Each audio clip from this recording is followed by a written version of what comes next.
This bluish liquid is one of the most expensive resources in the world. No, it's not the blue milk from Star Wars. It's actually blood from a horseshoe crab. And the stuff this blood makes costs $60,000 a gallon.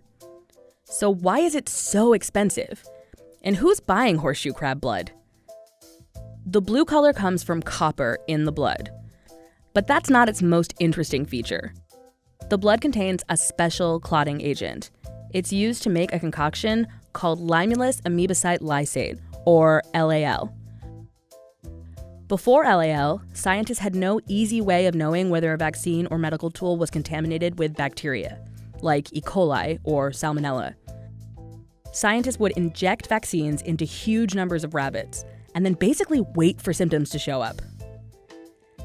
But when LAL was approved for use in 1970, it changed everything. Drop a minuscule amount of it onto a medical device or vaccine, and the LAL will encase any gram-negative bacteria in a jelly cocoon. While it can't kill the bacteria, the jelly seal is like a fire alarm, alerting us to the presence of what could become a potentially lethal infection and prevent it from spreading. Each year, the medical industry catches around 600,000 horseshoe crabs. The crabs are drained of 30% of their blood, and up to 30% of the crabs don't live through the process. The survivors are returned to the water, but no one really knows how well or if they recover.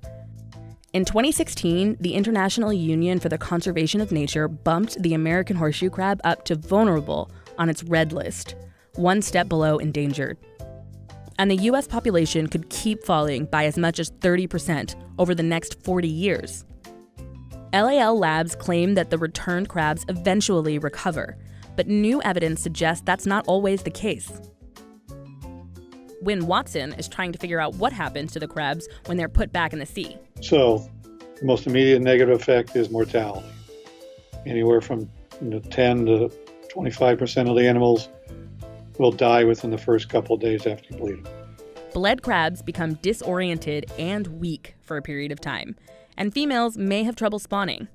If they survive the first, I'll say 2 weeks, and they're back in their natural habitat, they did pretty well. But it's getting through those 2 weeks that's the issue. Based on our data and others, I think that you need to treat them a little. If you're going to get increase your survival rate, right, you need to treat them better. Scientists are trying to find a synthetic alternative to help reduce the strain on the horseshoe crab population. But so far, LAL is still required by the FDA for this type of testing.